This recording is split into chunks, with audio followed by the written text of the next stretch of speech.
എല്ലാരും പറയും ഇതിന് മുന്നേ പറഞ്ഞു ഗ്ലൂട്ട എടുത്തില്ല ഞാൻ ഇന്ന് വരെ എടുത്തില്ല. പക്ഷെ അപ്പൊ എനിക്കൊരു വാശി എന്തായാലും എടുക്കാമല്ലോ. എടി പൂ അങ്ങനെ പലരും പലതും പറയും. നീ വല്ലവന്റെയും കൂടെ കിടന്നിട്ടാ കാശുണ്ടാക്കുന്നെന്ന് പറഞ്ഞാ വാശി കയറി നീ അതും ചെയ്യോ? അല്ല, നീ ആയതുകൊണ്ട് അതും ചെയ്യുന്നല്ലേ ഇപ്പൊ പറഞ്ഞതിൽ നിന്ന് മനസ്സിലാക്കേണ്ടത്.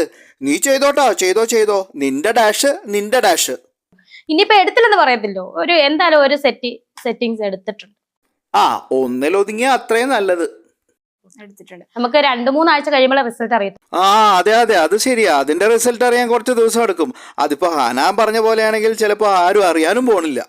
മുമ്പ് ഹെയർ എക്സ്റ്റൻഷൻ ചെയ്യുന്ന സമയത്ത് ദിവസം കുളിക്കാൻ പാടില്ല എന്നായിരുന്നു ചേച്ചി പറഞ്ഞിരുന്നത്. അയ്യോ അങ്ങനെയൊന്നും പറയല്ലേ. പുള്ളിക്കാരിക്ക് വെള്ള അലർജിയാ, അതുകൊണ്ടാ. സത്യമായിട്ടും അങ്ങനെയല്ല, ഞാനത് തിരുത്തി പറയാം. അതായത് ഈ ഹെയർ എക്സ്റ്റൻഷൻ ചെയ്ത് കഴിഞ്ഞാൽ ഡെയിലി നമുക്ക് ഹെയർ വാഷ് ചെയ്യാം, ഷാമ്പു യൂസ് ചെയ്യാം. പക്ഷേ തലയിൽ ഞാൻ ഓമനിച്ച് വളർത്തുന്ന എന്റെ പേനൊക്കെ നശിച്ചു പോകും. അതുകൊണ്ടാ, മറ്റൊന്നും കൊണ്ടല്ല. മൈൽഡ് ഷാമ്പു യൂസ് ചെയ്യാം.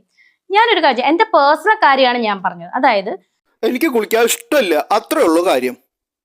ചില ആളുകൾ സ്ഥിരം തല കഴുകാത്തവർ. ഞാൻ സ്ഥിരം ഒന്നും തല കഴുകത്തില്ല. വേറെ ഒന്നും കൂടെ പറഞ്ഞാൽ നമ്മുടെ നാട്ടിലാണെങ്കിൽ നമ്മുടെ വീട്ടിലാണെങ്കിൽ നമുക്ക് തല കഴുകാൻ സ്ഥിരം.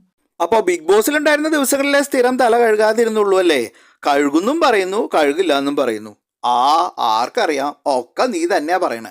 ഇപ്പം ബിഗ് ബോസ് നടക്കുന്ന സ്ഥലം നമ്മുടെ സ്ഥലമല്ല, അല്ലല്ലോ, നമ്മുടെ സംസ്ഥാനമേ അല്ല. അയ്യോ, ബിഗ് ബോസിലെ 35 ദിവസം അടക്കം ജീവിതകാലം മുഴുവൻ നീ അന്യ സംസ്ഥാനത്താണല്ലോ ജനിച്ചതും ജീവിച്ചതും. അപ്പം നമ്മൾ അവിടെ ചെല്ലുമ്പോഴത്തേന് വെള്ളം മാറി കുളിക്കുന്ന ഒരു സംഭവം ഉണ്ട്. അപ്പൊ വെള്ളം മാറി നമ്മുടെ തല കുളിച്ച് എന്തായാലും നമുക്ക് അസുഖം വരും. ഒന്നാമത്തെ കാര്യം, സൈഡിൽ കൂടെ എനിക്ക് അസുഖം വന്നു കഴിഞ്ഞാൽ ജലദോഷം പിടിക്കുന്ന ഞാനാണ്. ഭാഗ്യം നിന്റെ സൈഡിൽ കൂടെ ആണുങ്ങളെ പോകുമ്പോ ഗർഭം പിടിക്കാത്തത്. സോ അതുകൊണ്ടാണ് ഞാൻ ആഴ്ചയിലോ അല്ലെങ്കിൽ 2-3 ദിവസം കൂടുമ്പോൾ ഞാൻ തല കഴുകിക്കൊണ്ടിരുന്നത്. അല്ലാതെ എക്സ്റ്റൻഷൻ വെച്ച് കഴിഞ്ഞാൽ തല കഴുകരുതെന്നൊന്നും അല്ല ഞാൻ. അല്ല, എക്സ്റ്റൻഷൻ എന്ന വെച്ച് കെട്ട് നിന്റെ തലയിൽ മാത്രമല്ലല്ലോ ഉള്ളത്, പിന്നെ എന്ത് പറയാനാ? എന്റെ പേഴ്സണൽ കാര്യമാണ് ഞാൻ പറഞ്ഞത്.